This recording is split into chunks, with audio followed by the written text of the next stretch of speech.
कहाँ निकली आपकी सवारी? हैं? माँ जी दरअसल वो ना आज मायके में भाभी को थोड़ा सा पेट दर्द हो गया है। बस वही तो एक अच्छी ननद होने का फर्ज निभाते हुए उनका हाल चाल पूछने जा रही हूँ मैं। कोई जरूरत नहीं है। रोज तेरे मायके में किसी ना किसी की तबीयत खराब हो ही जाती है और रोज तू फुदक के चली जाती है। हमारी ही अकल पर पत्थर पड़े थे जो पड़ोस की लड़की को ही बहू बना लिया। अब आपका मायका 100 किलोमीटर दूर है, उसमें मेरा क्या कसूर? आपका खाना बना दिया है, आटा भी गूंद दिया है, गर्मा गर्म फुलकी बनाकर खा लेना ना आप। ये है मयूरा, जिसका मायका और ससुराल दोनों भी आस पड़ोस में 2 मिनट की दूरी पर है, जिसका पूरा पूरा फायदा उठाते हुए मयूरा हर दिन मायके के चक्कर लगाती रहती है। हेलो मम्मी, हाय भाभी, क्या बात है? आज तो बड़े ही शाही और लजीज पकवान बने जा रहे हैं। कोई दावत शावत है क्या आज हमारे घर पर?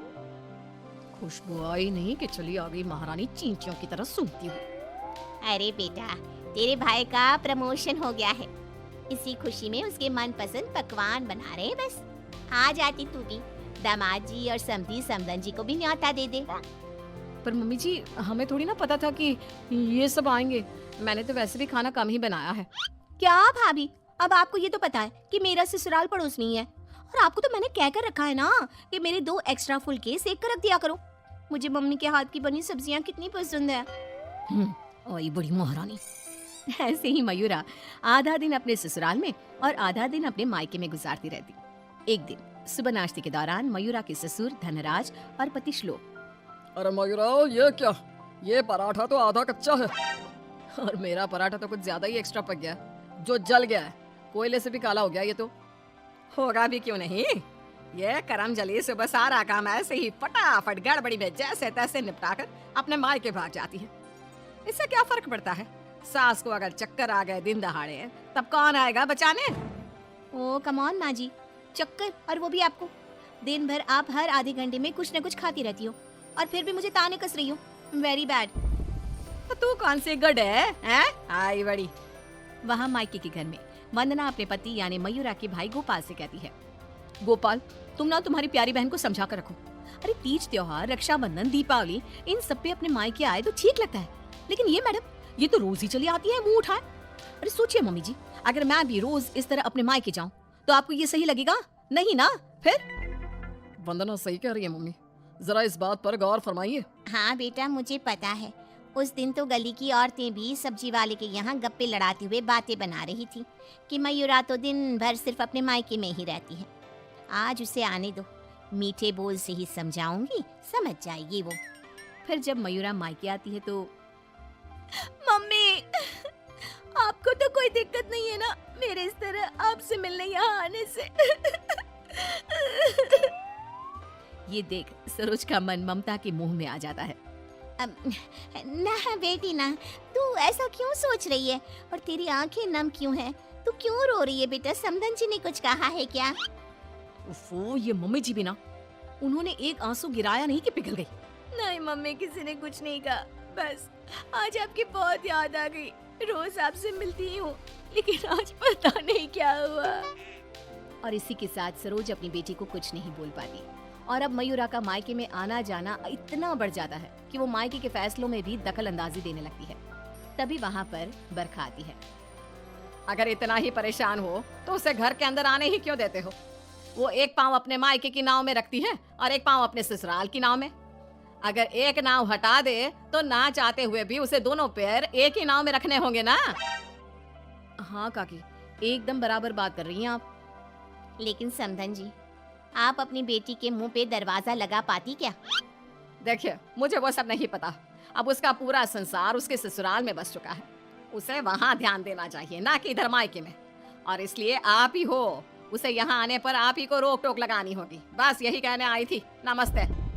अगले दिन ससुराल में बरखा की तबीयत खराब हो जाती है और मयूरा उसे बिस्तर पर ऐसे ही छोड़कर मायके भागती है। चली गई मायके, अपनी बीमार सास को बिस्तर पर छोड़कर, निकम्मी कहीं की।